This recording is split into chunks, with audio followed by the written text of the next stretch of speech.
Yo, what's cracking, guys? Faison here, and today I'm bringing you guys the deck that I got fifth place with at the side deck regional yesterday.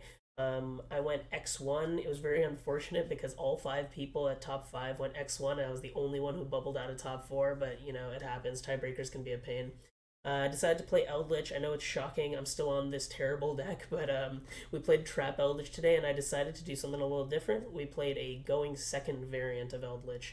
The way I see it, spot removal like Dogmatica Punishment is bad, and everyone can play through it in the current meta, so you just can't really afford to be wasting deck space on it. And floodgates are very inconsistent because some decks care about Gozen, others care about Tikaboo, but very few decks care about both. So you just kind of have to hope you see the right one, and that's a very sacky and frustrating way to play, in my opinion. So I decided to max out on cards that are consistent and that my opponent can't chain to. And in this deck, that's going second cards. So it's not like we care about scythe locks anyway, so you might as well just go second, I guess. But yeah, we saw mostly high meta, lots of Hulk piles, lots of prank kids, and it was like I'd say a pretty representative regional, and the players were quite good. But we came in with a strategy that people just weren't expecting. Yeah, getting into the deck, we played five monsters, three Lord, three Lava Golem. Obviously, Lava Golem is the go-to for a going second monster in Eldritch. I decided not to play Lord of the Heavenly Prison because it's terrible going second. I also decided not to side it because the coverage that Heavenly has in the current meta is just so bad.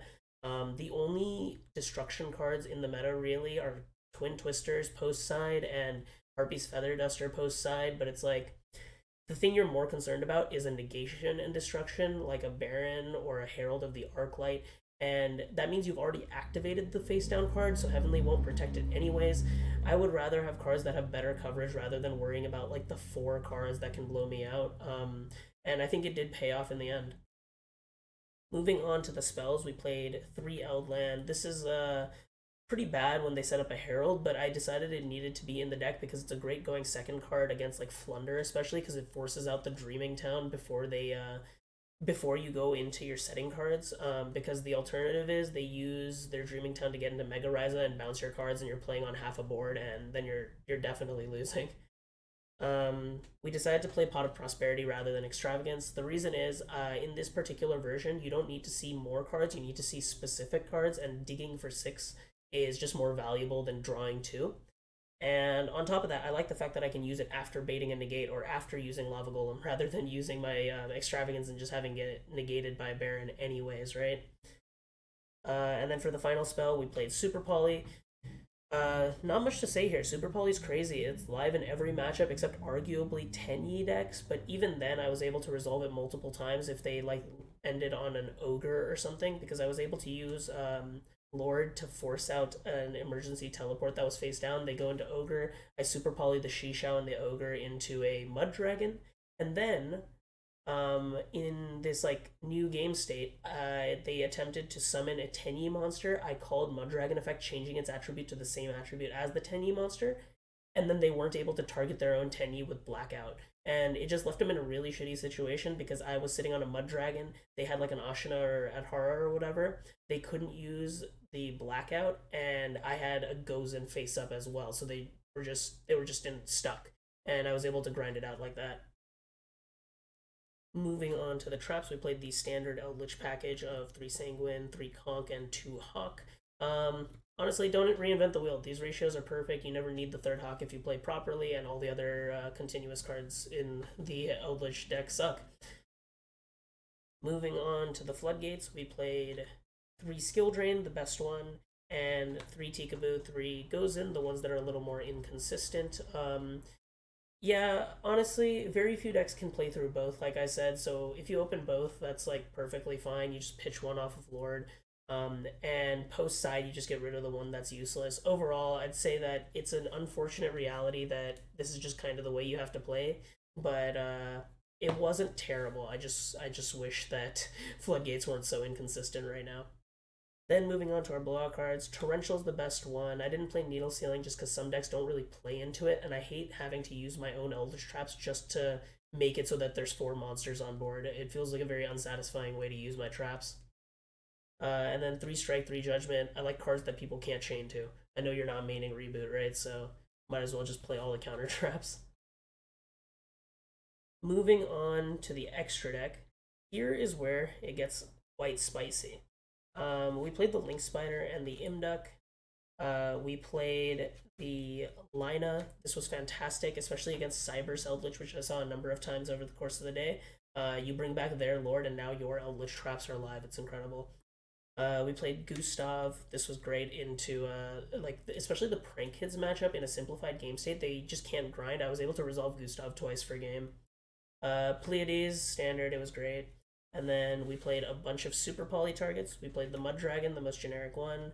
Draco Quest and Guilty Gear Freed for those 60 card piles. Weather Washer for Prank Kids. Starving Venom generic. And here's where the spice really comes in. We played a Dragoon. So we're siding into a Dragoon package. Not just that, we're siding into a really big Dragoon package because I also have a Lingaribo, a Disciple, a Devotee, and a Verte. This is because I'm siding in Cyber stuff when I know I'm going first. The reason the package is so big because you could just summon Cyber Skagit, turn it into Lingaribo, and then turn the token into a Link Spider and then go into Verte that way. But the way I saw it is I had a little bit of flexibility. I wanted to test it out, so I went into Disciple Devotee combo as well. Because with this combo and Cyber Skagit, you can end on Verte plus Lingaribo. And the reason that this is good is because if they have like Impermin still, you can negate it with the Lingaribo after you use Verte effect. And even if they don't have it, if they have an evenly matched in hand, Lingaribo forces them into a weird situation where they have to normal summon out the Lingaribo and then activate evenly matched, but then they have 2 cards on board, and so in that situation I can actually let it resolve oftentimes because they're only often getting rid of like 1 card I have remaining. Because when you go into the Dragoon line, games 2 and 3, you often end on Dragoon plus like 1 in hand plus 2 set cards. So if I have to just get rid of 1 of my set cards and save my negate, it works out perfectly fine. Moving on to the side deck. We played 2 Zombie World and a Necro World Banshee. This is just the 3rd copy of Zombie World. I just wanted variety because if you draw doubles, drawing 1 and 1 like this is better than drawing 2 Zombie World. This is especially for the Flunder matchup. It did pretty well because if you hard activate Zombie World, they can't tribute summon, so they're just screwed. We played 3 Lancia. I know hand traps are not common in Eldlich, but I figured that Lancia is a pretty good one because it actually serves a similar function as Lord of the Heavenly Prison. It protects against evenly matched, it protects against Cosmic Cyclone, and it has general application as a hand trap. You see this against Flunder or a Tenyi deck, and they're often like just in like a really, really awkward position. So Lancia was fantastic. I would highly recommend people give it a shot. Then we played our really big Dragoon package. Yeah, this was great. All weekend, people were siding out their droplets, their imperms, their veilers, and like this stuff came up super big. People just can't out this inherently. The only out that people were able to figure out was in the Tenyi deck if they went Cheng Ying and then non-target banished, but a lot of decks just don't have access to a main deck out or a post side out to Dragoon if they get rid of stuff like droplets. And then the final card was the Called By. I figured that this is just good and generic. But yeah, overall, I think the deck performed very, very well.